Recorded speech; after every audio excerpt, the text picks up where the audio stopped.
Good morning, and welcome to the NeoGenomics second quarter 2025 financial results call. At this time, all participants are in listen-only mode. After the speaker's presentation, there will be a question-and-answer session. Please be advised that today's conference is being recorded.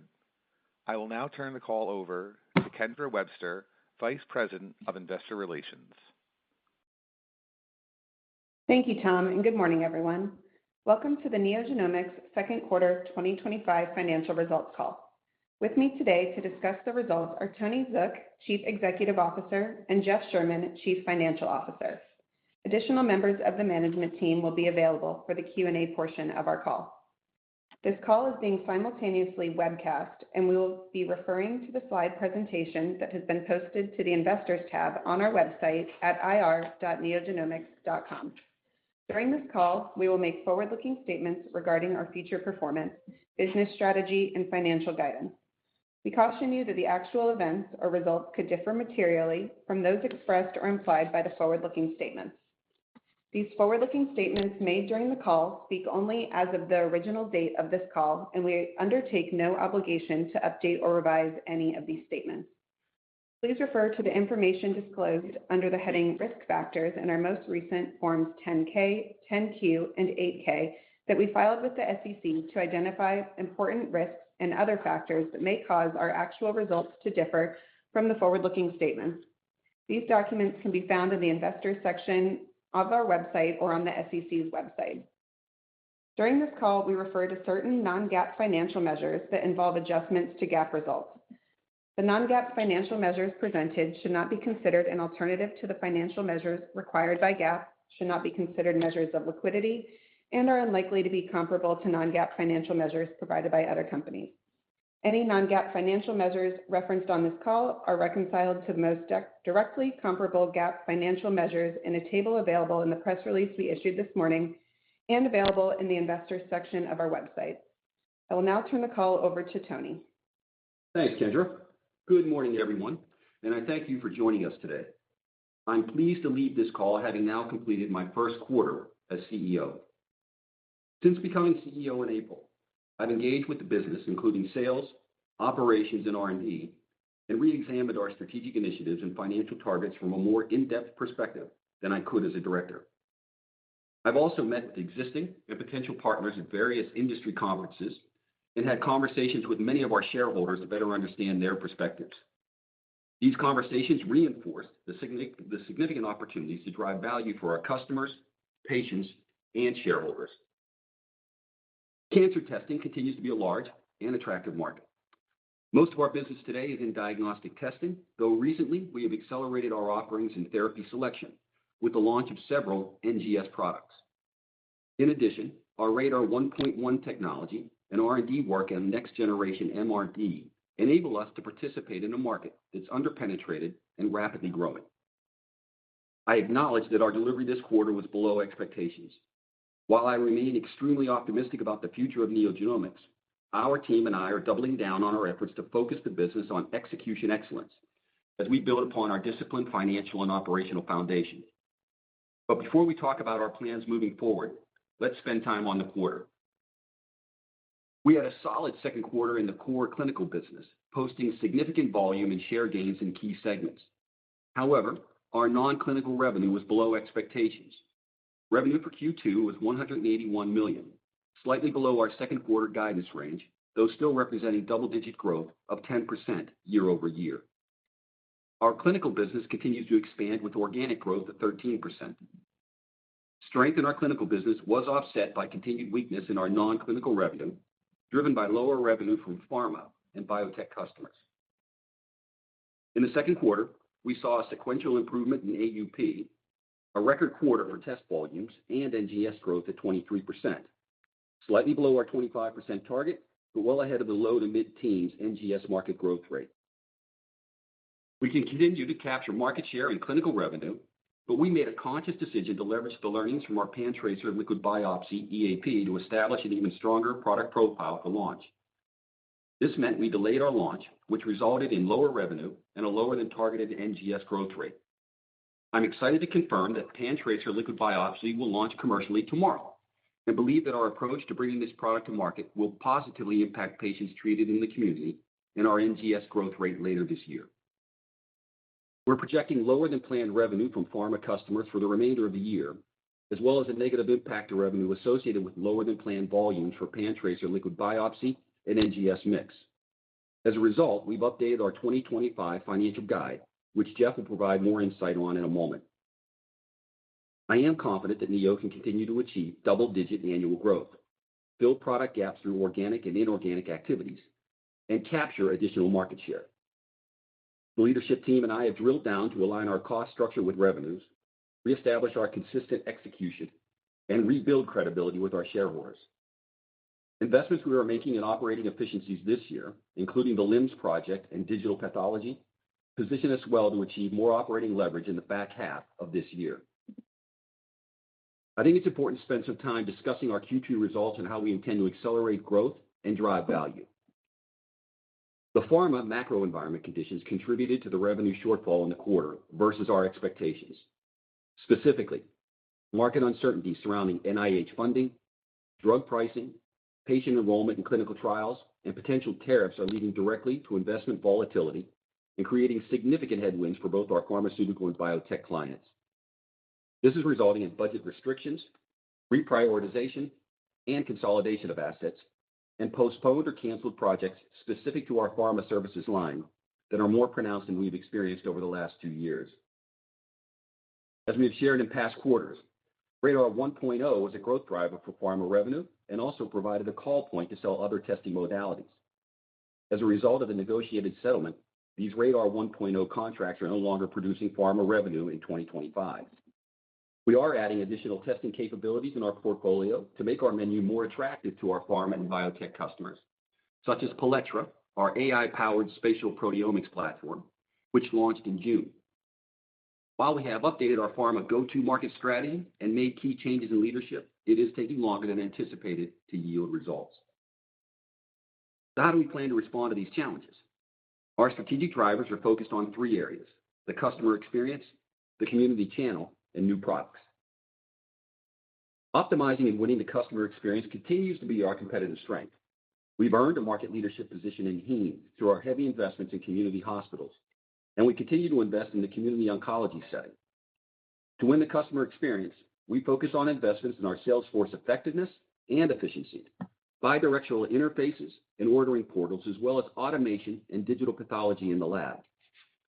Last quarter, we announced our plans for Epic integrations, which we believe will begin to impact our revenue in late 2025. We're also continuing our multi-year process of integrating our multiple LIMS into one single LIMS, which will allow us to sunset 8 legacy systems. We believe this will give us operational efficiency, enable us to further improve our turnaround times, and further enhance our data asset to fuel more robust growth in our oncology data solutions business. In terms of enhancing our community channel strength, we leverage our business development capabilities to establish effective, compelling partnerships like the one with Adaptive around delivering industry-leading heme MRD tests to our customers, which we have started to bring to market through a controlled pilot earlier this month. Our pipeline of future opportunities continues to grow as we capitalize on the recognized strength and the unique brand recognition of our channel in the community space, coupled with our sales effectiveness. A key growth driver for clinical and pharma is focusing our R&D and business development efforts on new, next-generation, precision-guided products. We believe MRD and therapy selection NGS provide the biggest market opportunities and represent the largest associated unmet need. The $30 billion MRD market specifically represents significant unmet clinical needs, particularly in low-shedding cancers. MRD has the potential to transform cancer care by enabling earlier detection of recurrence, more precise treatment decisions, and better outcomes for patients. This also makes MRD highly relevant to biopharma partners to advance targeted therapies. We intend to make further progress here and evolve our product portfolio to be more comprehensive across the cancer care continuum. Simultaneously, we will continue building on our deep relationships with the community hospital pathologists and growing relationships with community oncologists, providing us with an even wider competitive moat and reinforcing our responsibility to inform treatment decisions with actionable insights. As I mentioned at the outset of this call, I've met with many of our shareholders to better understand their perspectives. They challenged us to rethink our confidence levels and to be transparent in our guidance, incorporating the risks and uncertainties inherent in our industry and our business. We take this feedback seriously, and I want our shareholders to know they have been heard. Revising our 2025 guidance reflects the headwinds I've discussed, while at the same time acknowledging the efforts we've implemented to best position the company for the future. I'm confident we can achieve these forecasts, and if we execute on our action plan, I'm just as confident that there is additional upside we can capture as well. We intend to prove that one quarter at a time. As a member of the board of directors, I approve the update to the long-range plan we communicated earlier this year. As CEO, one of my primary objectives has been to oversee the execution of the strategy behind the plan and proactively identify opportunities to improve upon it. Here's how I think about our long-range plan. It's just that, long range. While the plan covers the company's execution of certain key metrics during the next 5 years, this does not guarantee that the plan is going to correlate exactly to our guidance for the coming year, and there will be variability from year to year. My confidence in the long-range plan is based on 3 key assumptions. First, we believe that the core business, which now includes Pathline, will continue to grow at a 10% plus rate, even with the headwinds affecting our pharma revenue. Second, our business development activities will add incremental revenue that materializes gradually with significant growth in the out years, but the timing will be lumpy depending on deal terms and structures. Finally, as we increase our investments in R&D and launch PanTracer liquid biopsy and future products like next-gen MRD, we expect to generate incremental revenue through consistent improvement in NGS mix and growth. Beyond that, to the extent the pharma headwinds subside, there is upside. As we progress into the back half of 2025, we will continue to monitor the impact of the recently passed federal budget bill, changes in the pharma landscape, and the success of our liquid biopsy launch. Consistent with our historical practice, we will release our 2026 guidance when we report our 2025 full-year earnings in February of 2026. Going forward, like many in our industry, we will not be providing external updates on our progress against the long-range plan, and will instead focus on our near-term guidance targets. Based on my experience these last 4 months, I'm more optimistic than ever about Neo's future. And with that, I'll hand it over to Jeff to further discuss our results from the quarter. Thanks, Tony, and good morning. Second quarter total revenue growth accelerated from Q1 and increased 10% over prior year to $181 million. Total clinical revenue continued with double-digit growth and increased by 16% from prior year. Organic clinical revenue was $160 million, representing growth of 13%, driven by a 10% increase in test volumes and a 3% increase in AUP. In the second quarter, NGS testing accounted for 32% of total clinical revenue and grew by 23% over prior year. This strong clinical growth was partially offset by non-clinical revenue, declining by 26% over prior year, driven by weakness in the pharma revenue Tony spoke about.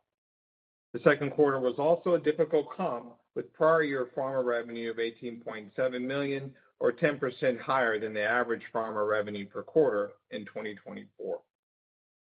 Adjusted gross profit improved by $4.6 million, or 6% over prior year. Adjusted EBITDA was $10.7 million, down 2% from prior year, while delivering our 8th consecutive quarter of positive adjusted EBITDA. The decrease was due primarily to the acquisition of Pathline as the business is ramping. Excluding Pathline, adjusted EBITDA improved by $1.4 million to $12.3 million, or 13% from prior year. Average revenue per clinical test increased by 2% to $461 from the prior year and increased sequentially from Q1, even with the lower AUP Pathline volume.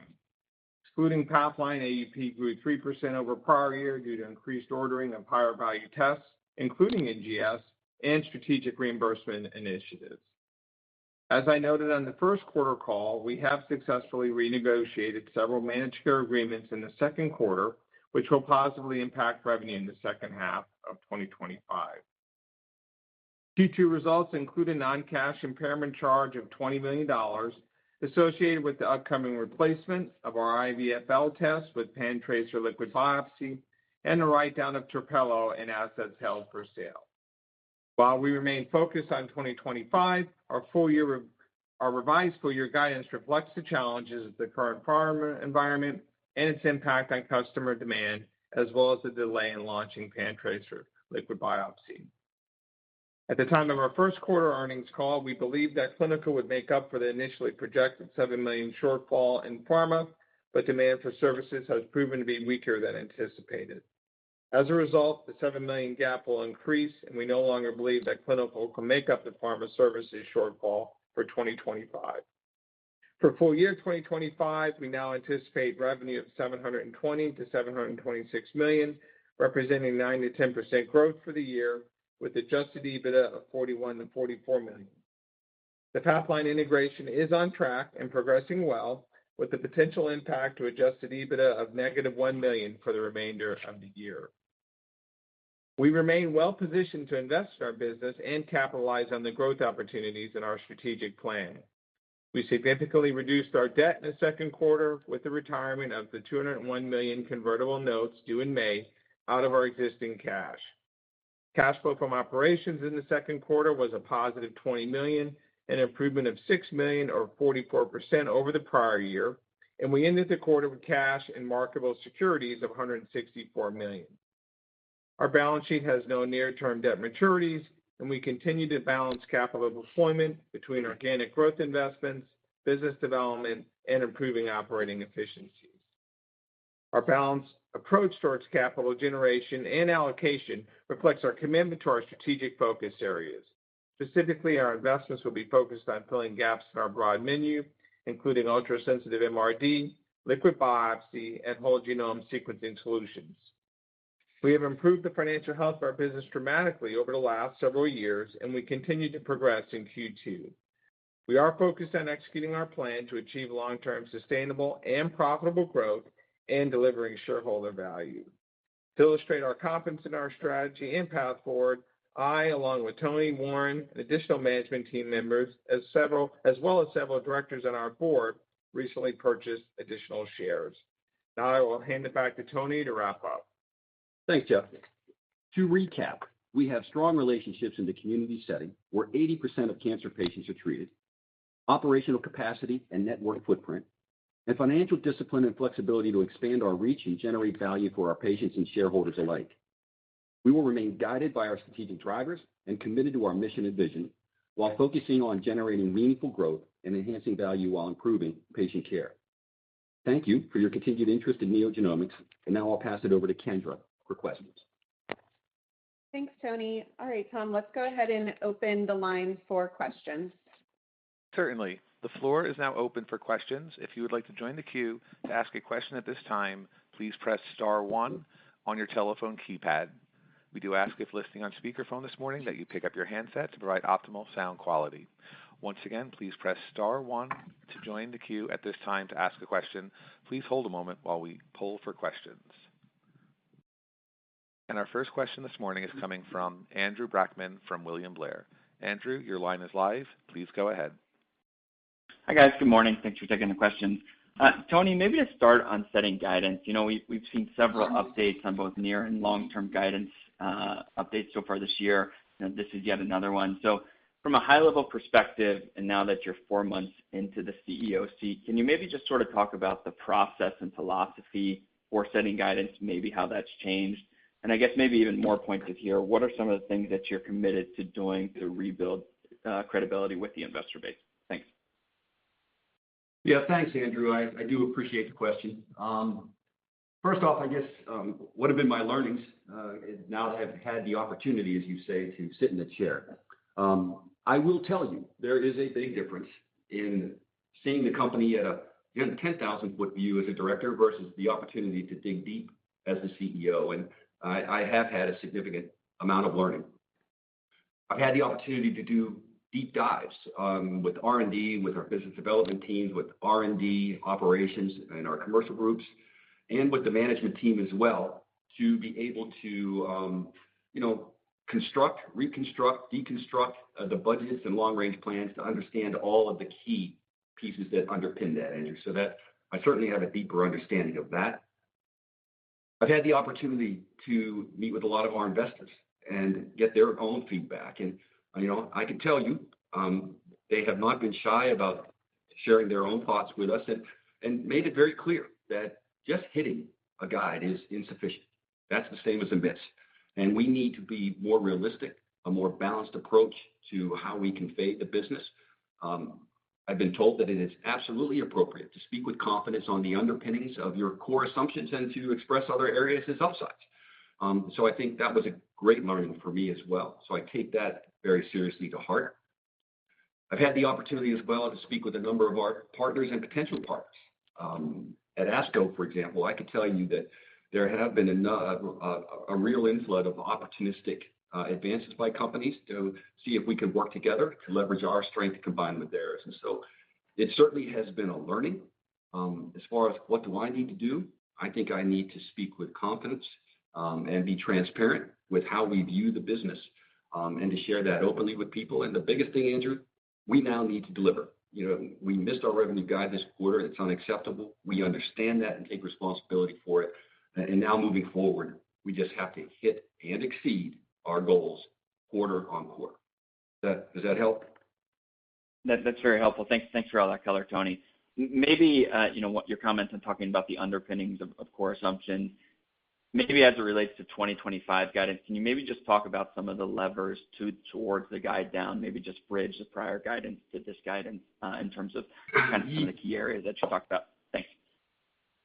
Yeah, I will focus primarily on two of them, Andrew. I mean, mix is always an issue with a company of our size, with the portfolio of our breadth, right? So, when you're trying to manage 500 products across a landscape, you are going to see subtle shifts in mix. So that's always an issue for us to manage.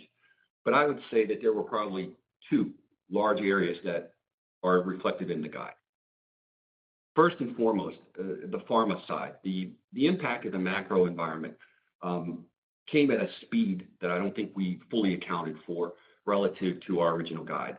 The combination of tariffs with pricing challenges, with NIH funding declines, all of those things factored into an environment for our pharma and biotech customers that created uncertainty.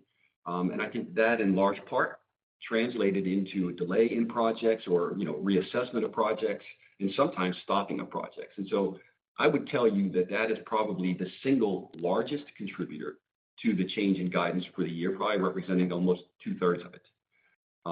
As I said in my opening comments as well, we made a conscious decision to leverage our PanTracer liquid biopsy EAP learnings. And by doing so, I'm glad we did it. I believe we end up with a better product profile. And I believe we took the right requirements to improve that product profile moving forward. But not having PanTracer in the portfolio in May, as opposed to our opportunity to start the commercial launch tomorrow. We're excited by the launch tomorrow, but that is a 3-month delay, Andrew. And so that does affect our overall mix and revenue for the year.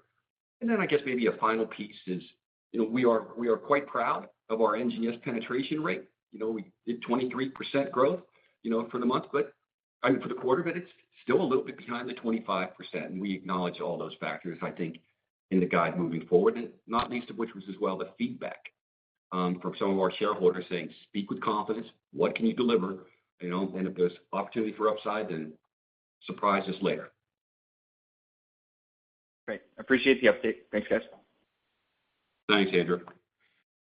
Thank you. Your next question is coming from Yuko Oku from Morgan Stanley. Yuko, your line is live. Please go ahead. Hello. Thank you for taking my question. Given the focus around rolling out the PanTracer lineup and NGS tests in general being growth driver of the company, do you see opportunities for portfolio pruning? How do you balance being one-stop shop for your customers versus focusing on allocating your resources to the most profitable products? I'm sorry, could you just repeat the last part? How do you balance being one-stop shop for your customers versus allocating your resources to the most profitable products? Okay, it's a great question. First, let's start with PanTracer liquid biopsy. As you say, we are looking forward to the launch tomorrow. We believe we have a very competitive product to bring to market. It's one that our customers have actually asked us for because it complements our family of PanTracer products. There'll be a comprehensive panel over 500 genes. Will include TMB and MSI, that guides immunotherapies. We've been able to lower our input requirements so that we get better collection methods and yielding very strong QNS profile. We've been able to support a turnaround time that we believe will be less than 7 days, and think that factors into a pretty good value proposition for our customers. And as you say, we look to the depth of the portfolio, and we believe we have solid offerings, not just in the PanTracer liquid biopsy family of products, but across the spectrum of products. And Warren, any comment? Yeah, let me add to that. So first and foremost, I'd say that our broad portfolio is absolutely a strength. When we think about labs sending out their oncology testing, they're looking to consolidate vendors that they want to send their testing to. And this puts NeoGenomics in a very unique position that we're able to address most of their needs. Having said that, yes, our strategy is to protect our position on the diagnosis side, but invest significantly in therapy selection and MRD, which are the areas where we see faster growth, larger TAMs. So with that, we definitely see opportunities to simplify the portfolio, which we have done in 2025 and will continue to do for the rest of the year and into the future. But our strategy is to provide a holistic solution to our oncology physicians from a diagnosis perspective, therapy selection, and MRD point of view. And then I would say from an overall portfolio perspective, you should expect we're continuing to evaluate the whole portfolio. As Warren said, it's an ongoing process of pruning and refining, based upon customer needs. Great. Thank you for that color. And then a separate follow-up question. Could you also provide us with an update regarding Rader IP litigation? I think there was a recent order on motion to expedite. What does it mean for the trial expected to occur, I think in the October timeframe? Yeah, first, relative to the litigation, again, you can appreciate this. I'm not going to go into detail, nor will members of the team, with any ongoing litigation. What I can update you on is that the trial is slated for October. Either way, I can tell you, though, we are committed to the MRD space. As you've seen, we are partnering with Adaptive to bring forward a great MRD heme product into the marketplace, and we're proud to do that.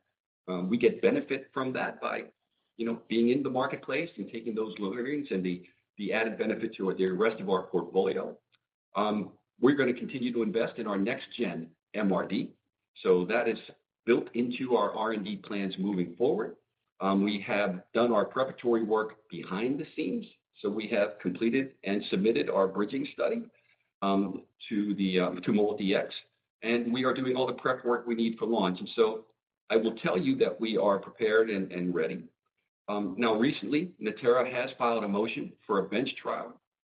We oppose that motion. We believe that we have a constitutional right under the 7th Amendment for a jury trial, and the court has yet to rule on that motion. So I would tell you, stay tuned. You'll know when we know, but we are coming into this space and we are committed to the space. Thank you. You're welcome. Thank you. Your next question is coming from Subbu Nambi from Guggenheim Securities. Subbu, your line is live. Please go ahead. Hi, this is Thomas Vondervellen on for Subbu. Thanks for taking the questions. Just to start, can you get us comfortable with the second half ramp, specifically with NGS now that PanTracer was delayed a bit, and also with the continued pharma pressures? Where do you feel the guide is most aggressive still, and where is it most de-risked? I actually think that we have a much more confident and balanced guide in the second half. I would tell you the greatest risk to the guide was on the pharma side, and so we have further reduced the pharma business plan. And by the way, we've not just in revenue, we've also taken some hard decisions relative to the cost base associated with pharma as well. So I would tell you that was the largest risk to the plan. As far as the biggest growth drivers in the plan for the second half, as you know, we've invested in our selling force, and we monitor that very, very closely. We expect to see increased effectiveness and efficiency with that investment in our sales force to help us further penetrate the NGS segment. Certainly, PanTracer liquid biopsy plays a big role in the second half, in addition to just the normal back half year increase that we see historically. The Adaptive partnership is also an opportunity for us in the second half of the year.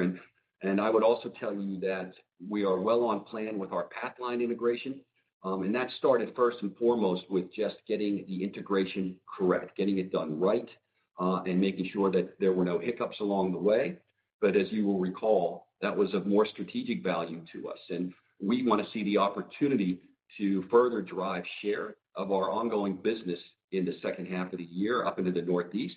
And so Beth and Warren on their commercial teams are focusing hard there. And then finally, we are, working hard on interfaces with our customer base. We think that has an opportunity for us in the second half of the year as well, because when those interfaces go live, you have a better opportunity for increased penetration because it just makes it so much easier for customers to do business across our portfolio. So thanks for the question. Thank you. And then just for my follow-up, last quarter you talked about, I think it was 5 products meaningfully contributing to NGS revenue.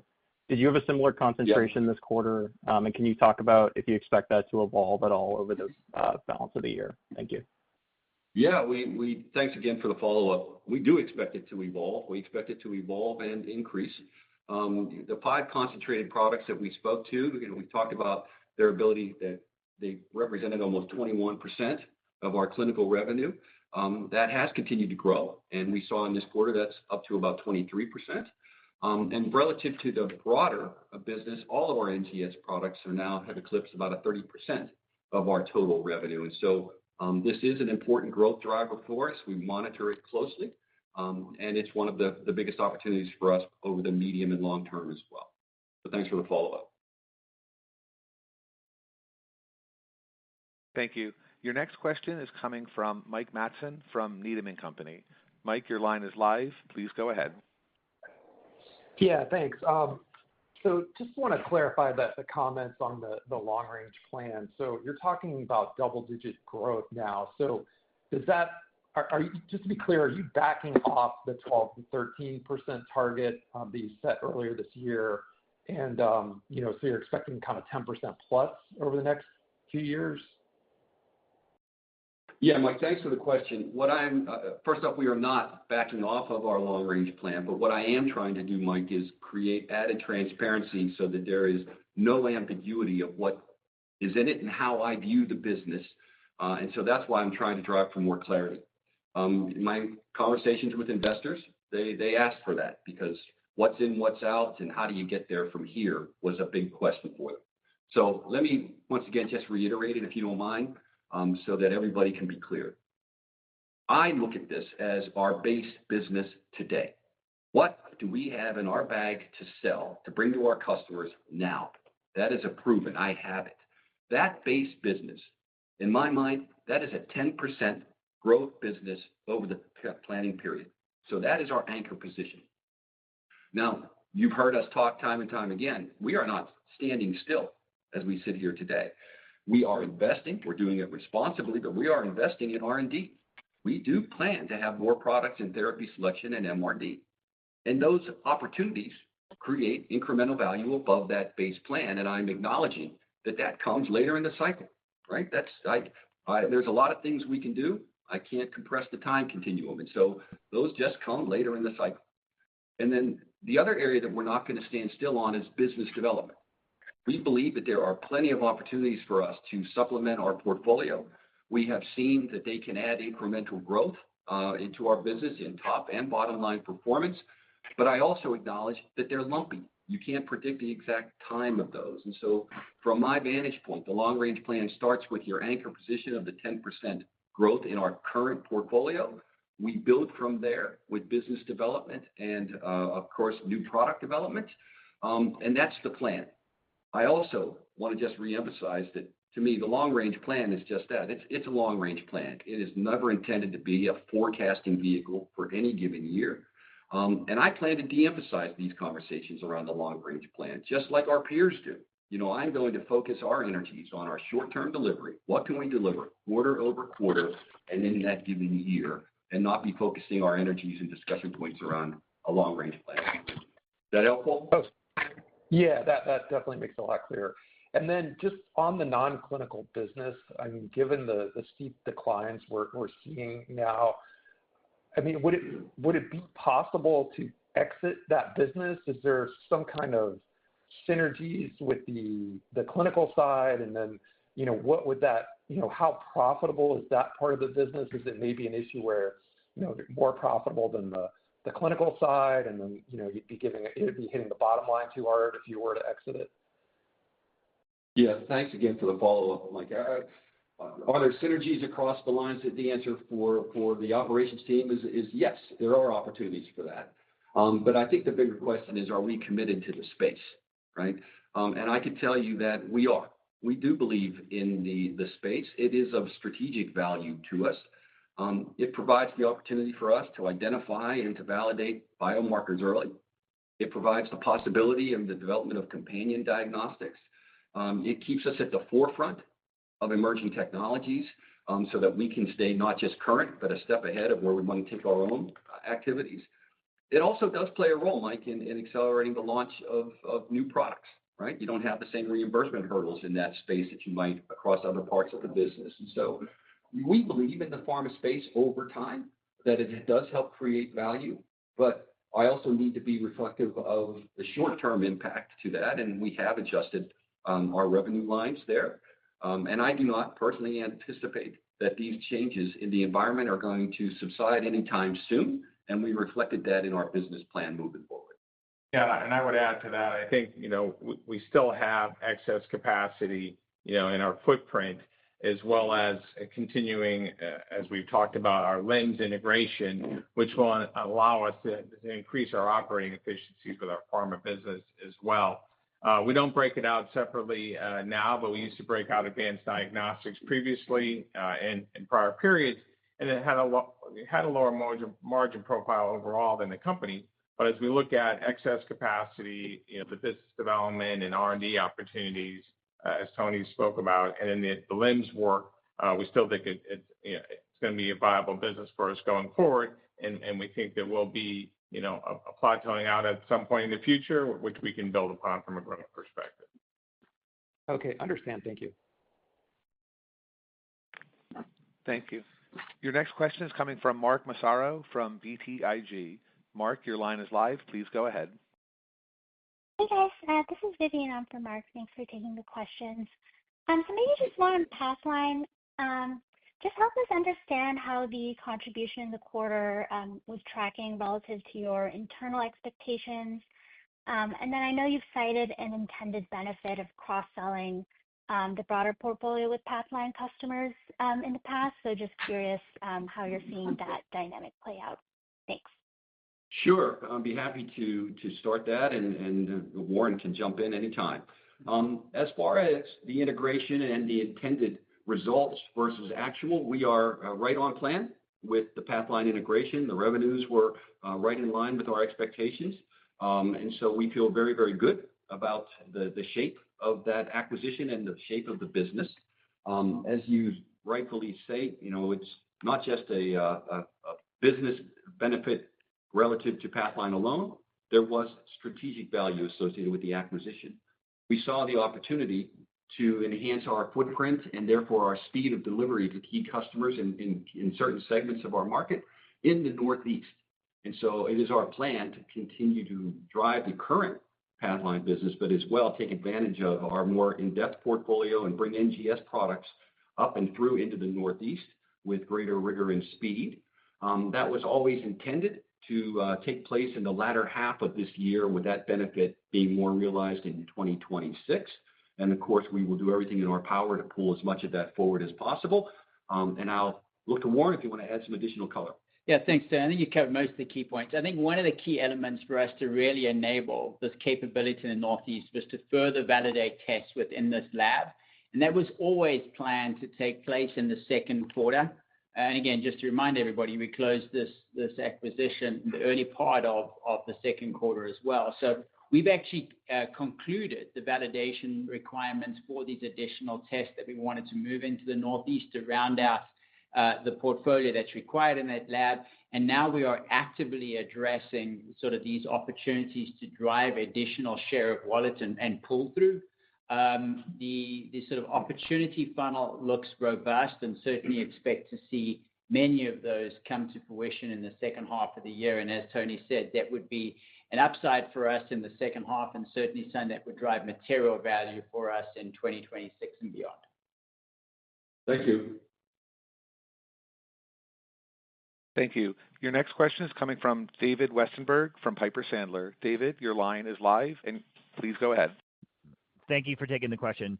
So I actually wanted to talk about the 10% volume growth, and that was organic, I believe.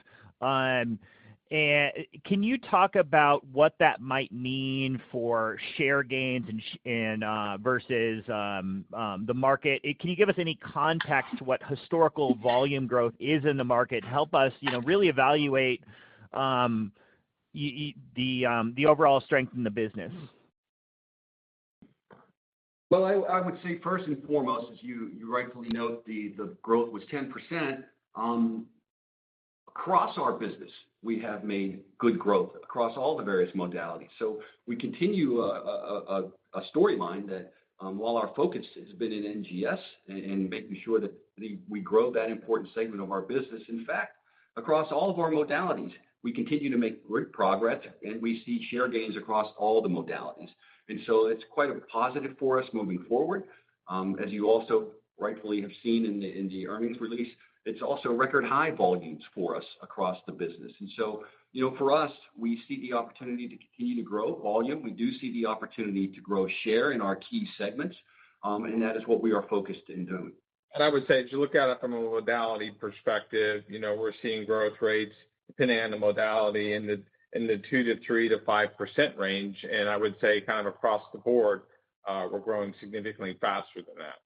Maybe I want to build on that just from a commercial execution perspective. And I think the development from a volume perspective is testimony to a strong commercial strategy well executed. And coming back to the fact that we have our territory business managers that are looking at the pathology business, and the oncology sales specialists looking more at the community oncologists from a therapy selection point of view, that really drives towards providing a solution to these ordering physicians. And although we do prioritize certain products, it's very much around providing a holistic solution across their needs. And this is what's driving the incremental volume across all modalities. And we're seeing growth greater than market, as Jeff and Tony said, against each of the modalities. But we do over-index on NGS because of the desire to move to the right into therapy selection as well. And we do that through sort of incentive compensation and other focusing mechanisms. But it really is the testimony of a strong commercial strategy being well executed that's seeing this volume growth across all modalities. And I think seeing 23% NGS growth without our liquid biopsy product is, again, continuing to see very strong growth there, above market growth there, and now adding what we believe to be a very new and important product that is going to help drive more growth in the back half of the year. Perfect. And then as we, I know you're not giving 2026 guidance, but if you can maybe talk long-term, Tony, about how you think about operating margins in 26 and beyond. Is there any kind of planning on growing EBITDA faster than revenue in the years out? Is that kind of the mission here? And then back to Jeff, can you talk about some of this cash flow and operating margin seasonality that you kind of see in the business? And I'll take it from there. Thank you. Or get from there. Thank you. Well, I will obviously wait for 26 to talk about 26, which we will do in February. But to just give you a sense over the longer term plan, do we still see that there is operating leverage for us as an organization? The answer to that is yes. We will continue to make the right investments in our operations sites. We have made a really good progress with the LIMS project, and we look forward to having one common LIMS system, and we can retire 8 legacy systems. There are opportunities for us to do the same thing in a number of different areas through automation, through digital pathology. So we do expect that we can increase efficiencies and effectiveness in our margins, and that in turn will lead to solid growth over time. And we also believe that there are going to be some midterm opportunities for us that we'll talk about in more detail that we can create more value for the company. So we have a strong financial discipline embedded in the company. We're going to build on that, and we do see plenty of opportunities for us to continue to cost reduce, find efficiencies, and improve margins. Yeah, and I would add to that, and I would still characterize, we think we're in the early innings of really capitalizing on both, the LIMS integration as well as, investing in automation, and really think we have an opportunity to drive, operating efficiencies there. And then from a cash flow perspective, generally Q1 is our biggest cash burn, and that played out again this year, and we start building from there. So we had a very strong, cash flow quarter. We're actually free cash flow positive this quarter, and as I said in my prepared remarks, cash flow from operations was up over 40% in the second quarter. We are still very focused on revenue cycle management and making sure we're collecting, what we generate from a revenue perspective, and expect that cash balance will build as the year progresses with the normal seasonality with the back half growth we're expecting that we've seen historically. Thank you. Thank you. Your next question is coming from Dan Brennan from TD Securities. Dan, your line is live. Please go ahead. Great. Thank you. Thanks for the questions. Maybe just one to start on the non-clinical business. It's been a kind of continued weak spot for you. I think it was down, I think you said 26% in the second quarter. I know you don't break out guidance, but just to ideally remove or minimize the risk that, kind of more shortfalls here, kind of, depressed results in the back half of the year and or the stock, like is down 40, 50%? Like can you help us frame any sense of how we think about the back half of the year, kind of what's baked into the new guidance? Like if we punch in down 50%, we would get to the midpoint of your range, not changing our clinical assumptions. I'm just wondering if you can help us do that bridge. Yeah, I think, on the pharma side, I would expect a similar performance as we had in the first half of the year. We generally see a little bit stronger performance in the fourth quarter in our data business, our ODS business. So I would expect that as well. But pretty consistent with the first half, with some upside in our ODS business in the fourth quarter is how I'd characterize, what we're contemplating. Okay. And then on the PanTracer side, did you, and I'm sorry if I missed this, did you give an update on where reimbursement stands? Then I know you talked about you delayed the launch due to learning from the EAP. So could you share any insights from that? Dan, what I would tell you is that we are in ongoing conversations with MolDX, and we will share, the final outcomes of those. We are confident in our path forward towards reimbursement, and that's why we are launching tomorrow.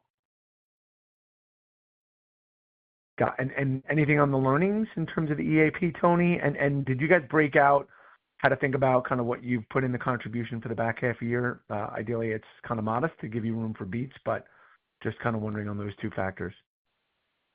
Yeah, we haven't given a specific forecast for PanTracer in the second half of the year. Relative to the learnings, Dan, I think we found that there was opportunity for us to improve the profile of the product.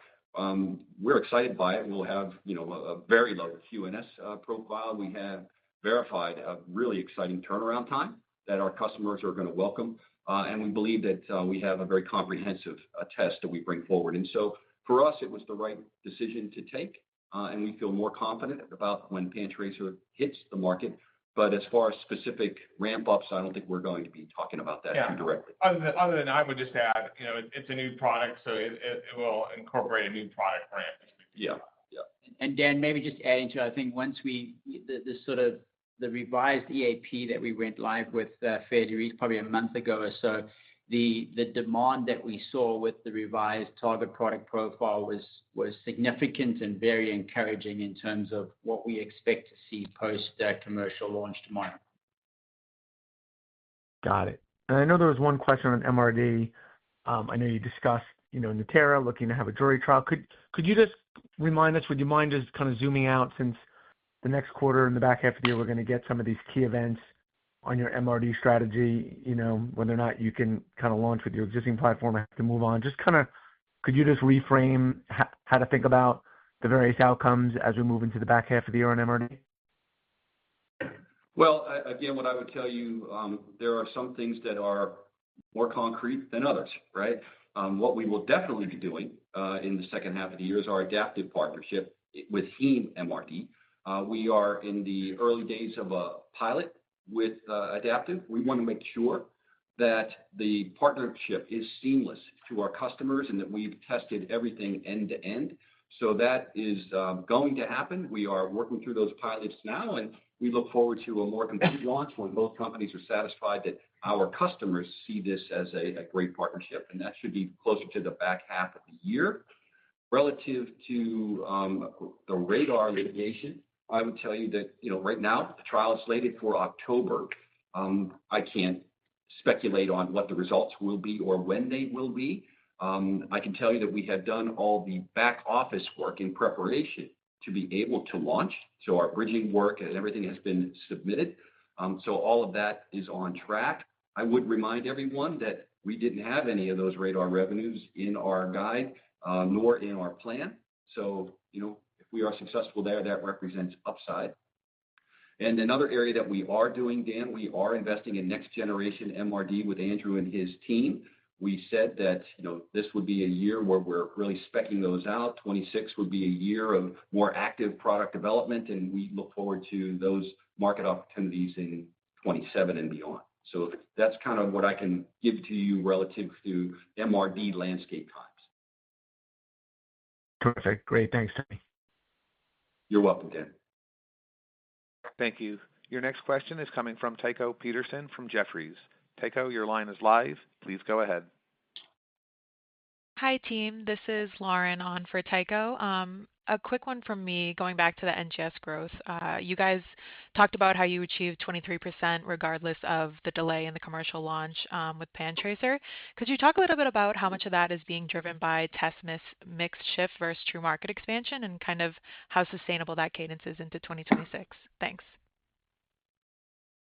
The majority of it is true market expansion. I mean, naturally, there is mixed benefit, and I think it's common knowledge that the NGS has a higher AUP than the rest of our portfolio. But if we look at true sort of volume growth, that remains significantly higher than what we're experiencing what we're seeing from a market growth perspective. And really, again, this comes back to the commercial strategy where we have our dedicated sales team of oncology sales specialists who spend the majority of their time focused on the sale of NGS-related products within the therapy selection part of the business.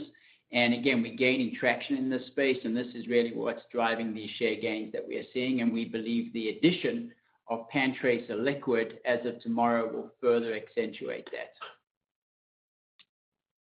Great. Thank you. Thank you. Your next question is coming from Michael Ryskin from Bank of America. Michael, your line is live. Please go ahead. Great. Thanks for squeezing me in, guys. I got just a couple small follow-ups on topics that people touched on before, so hopefully really rapid fire. One is on PanTracer, just kind of confirming that no change to your planned ramp or planned execution the first couple months or first couple quarters out of the gate. Yes, there's a delay, but the plan going forward is the same and nothing's really changed on that. From point of launch, the plan remains the same, but of course that point of launch had experienced about a 3-month delay. Okay. Just making sure. Then on the pharma services, I mean, totally hear you on what you're seeing in the end market, and not surprising given what we've seen elsewhere, but still, the results have lagged some of the others in the space a little bit, and we just haven't seen the same extent of weakness, and it is a little bit more protracted. So I was just wondering if you could comment on your competitive positioning there. It is a relatively crowded market, and there's more and more players offering some of these services. So could you just sort of analyze your portfolio and your offerings? Maybe there's something there that you're missing on pharma services, or maybe from the commercial side? Relative to pharma, I think, as I had mentioned earlier, I think portfolio does play a role. Our inability to, sell radar certainly led to, radar 1.0 was certainly led to some of this fall off in revenue, and our inability to have a kind of a launch point within those discussions, I think is real. And so portfolio does have a role, and that's why we were excited to bring Palettro into the marketplace. But Michael, we also recognize that these are long selling cycles. And so while there might be some early signs there that look encouraging, I don't believe that they're going to meaningfully impact our shape for the short term. And as you talk with other companies, I would tell you that there will be differences by companies. A lot depends on what are the services that they are bringing forward. Some companies, have CROs. Some companies do different types of mixes. I can only react to our portfolio. And in our portfolio, I see risk in that pharma business this year, and I don't anticipate that we're going to see any leveraging or a deleveraging of those issues for the remainder of this year and into 2026. Okay, thanks. And then the last one, if I could squeeze one more in, would be on cash balance and just sort of future uses of cash. I know you used the $200 million intra-quarter to pay down the current part of the converts, as you previously talked about, but you still got a sizable chunk of the convert going forward, and now you've got this revised fiscal year guide. I know, there's a near-term versus long-term dynamic. Just talk us through cash balance going forward, just confidence in the runway for the next couple of years as you get to that the remaining $350 million on the convert. Thanks. Yeah, we expect that we'll be generating free cash flow next year still, and the cash balance will grow consistent with our earnings growth over the plan. So certainly we have a lot of confidence that we will continue to delever as our earnings increase, and we'll be in a very strong position in the future to deal with the 2028 converts, from a position of strength. Okay, thanks. Thanks, Michael. Thank you. Your next question is coming from Mason Carrico from Stephens Inc. Mason, your line is live. Please go ahead. Hey, guys. Two for me here. One, it seems like Pathline may have outperformed slightly in the quarter, and sorry if I missed this in the first question, but could you update us on your expectations for Pathline revenue this year and whether the contribution built into guidance has changed at all? Yeah, we haven't, I would say Pathline, performed, slightly ahead of our initial expectations, but we haven't, we're not changing, the overall guidance for Pathline. Got it. And then on the pharma side, how much visibility do you typically have in that business in terms of revenue flowing through? Is it a single quarter, 2 quarters?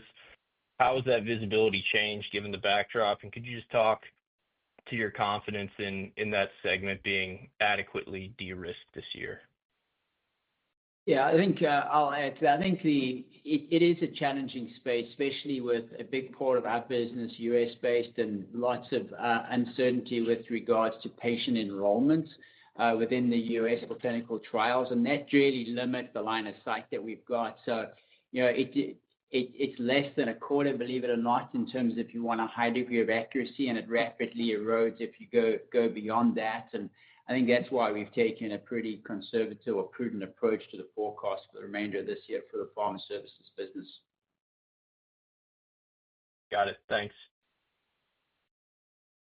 Thank you. Your next question is coming from Andrew Cooper from Raymond James. Andrew, your line is live. Please go ahead. Hey, everybody. Thanks for the questions. A lot's already asked, so maybe just a little more kind of diving into the guidance math. I think, Tony, you talked about, a $30 million revenue cut, about 2/3 or almost 2/3 from pharma. So there's an incremental 10 or 12 that's coming from clinical, part presumably PanTracer, but I know that's not the full amount. So is there anything else explicit to think about in terms of that step back, or is this, hey, we really just want to de-risk, we want to make sure we're in a good spot as the second half of the year plays out? Yeah, I would say, Andrew, we certainly have heard, and we want to make sure that we give you, with confidence, what we believe we can deliver. And so, that does factor in. But I would tell you that the pharma, as you mentioned, rightfully so, the delay in PanTracer liquid biopsy, that does contribute to that remaining piece. And then there is a slight mix effect that also would be there. And I'll ask Jeff if he wants to add in. Yeah, just within NGS, the mix of testing, between blood versus solid tumor, it can change from quarter to quarter, and so I think where we're seeing growth with some lower modalities from the NGS side, lower growth modalities. So I think that's just that mix element. Hard to predict quarter to quarter, but with the overall growth growing 23%, still think we're going to see good growth there, but the mix will impact the revenue as well as we play out the rest of the year. Okay, thanks. And then maybe just lastly, I think Dan tried to ask on this, but can you give us sort of an explicit what the updated PanTracer LBx looks like relative to the initial product that you did in that first EAP? Is it the turnaround time that improved? Is it QNS? Is it both? And kind of how we think about, are you matching what's out there competitively? Do you feel like this latest iteration puts you ahead? And if so, on what particular metrics? Yeah, so I'll build on that. I think there was a number of benefits. First of all, we were able to lower our sort of input threshold. That allowed us to reduce the QNS TMP levels that we were experiencing. In addition to that, by optimizing the workflow, we were able to accelerate turnaround time. So we're able to offer a significant below the published turnaround time through the EAP, which was really encouraging. And we also got feedback from select customers through the EAP that we were picking up certain genes that were being missed by a number of sort of peers or competitors out in the marketplace. So really a lot of very positive insights that came from that. And as Tony said, we believe the 3-month delay is going to be well worth it in the long run. Perfect. I'll stop there. Thank you. Thanks, Andrew. Thank you. Your next question is coming from John Wilkin from Craig-Hallum.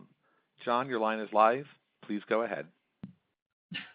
Yeah, hi guys. I'll try and keep this really quick, but if my math is right, it looks like your volume for clinical, excluding NGS and excluding Pathline, actually accelerated a little bit in the quarter. So just wondering if you could talk at all about what's driving that, if there's anything underappreciated in that. Again, I think it comes back to a commercial strategy that's being effectively executed, seeing the value of the commercial investments that we've made and some productivity ramps. We did speak about early in the first quarter that there was a few new client wins that we had recorded, and obviously those have ramped through the last quarter or so, and that covers the entire portfolio that we're making available to us, which again, I think speaks to the value of NeoGenomics and the breadth of portfolio. Perfect. That's all for me. Thanks, guys. Thank you. Your next question is coming from Puneet Souda from Leerink. Puneet, your line is live. Please go ahead. Yeah, hi guys. Thanks for the questions here. So first one, could you elaborate a bit on the size of the oncology sales force now, and how do you what's your strategy in continuing to compete in that market? How much of the NGS sales is sort of coming from the oncologist channel versus the pathologist channel? Maybe just help us understand that. And largely because the competition here is only rising when it comes to therapy selection. You have one competitor that raised capital in the public offering. You have liquid competitors that are now launching tissue, and then there are existing incumbents there. So just given all the landscape of that market, what's your NGS growth longer term? And then could you elaborate on the oncology sales force side? Warren, you want to just talk a little bit about size? I would like to address this stickiness question as well. Yeah, I think so. We have executed against exactly the plan that we had spoken about in late last year, beginning of this year, getting our sales team to roughly that 135 people, and sort of 40% of those resources fall within the oncology sales specialist side of things. The greater majority of the growth that we're seeing actually is being driven by that sales team. So coming from the therapy selection side of the business, there is some that comes through the pathology channel, et cetera, but that's the minority portion. And actually, when we speak about these new products that contributed 23% of the business in Q2, the majority of that business too is coming from the OSS side of the business. So despite the increasing competitive landscape, we certainly continue to penetrate effectively, and we believe the sort of 25% or so growth rate that we put out there still is very much attainable, especially when we launch PanTracer Liquid tomorrow. Yeah, I just build on Warren's point with you had mentioned that these are competitive markets, and others have invested in those markets. And we are not naive to that. We truly appreciate that. You know, the innovators do have a degree of stickiness because they were able to get into the market first. But I was at one of the recent conferences and I reminded people that there are other ways to create stickiness too. And that is, you know, we bring to the dance, you know, a broad portfolio. We meet customer needs across a number of different areas. We continue to invest in those relationships, and we continue to invest in making it easy to do business with NeoGenomics, and that also comes with a degree of stickiness. And so we respect our competitors, we respect their innovation, but we also are hungry to get into those segments, and we have demonstrated over time that if we have a competitive profile product that we bring to market, even if it lags in time, we have been able to sufficiently grow those businesses. And so we believe in the profile that we have with PanTracer and the PanTracer family, and respect our competitors, but believe we can grow in that environment. And then the focus on operational execution and turnaround time continuing to improve as well, I think, you know, has allowed us to grow and retain market share. Got it. That's helpful. And then on the OpEx side, if I could you clarify if you're expecting, and apologize if I missed this, if you're expecting any OpEx cuts in the guide for this year, and I don't know if you can talk about next year yet. Yeah, we're not talking about next year yet, Puneet. I think, you know, we continue to achieve operating efficiencies and expect we'll see some operating efficiencies in the back half of the year.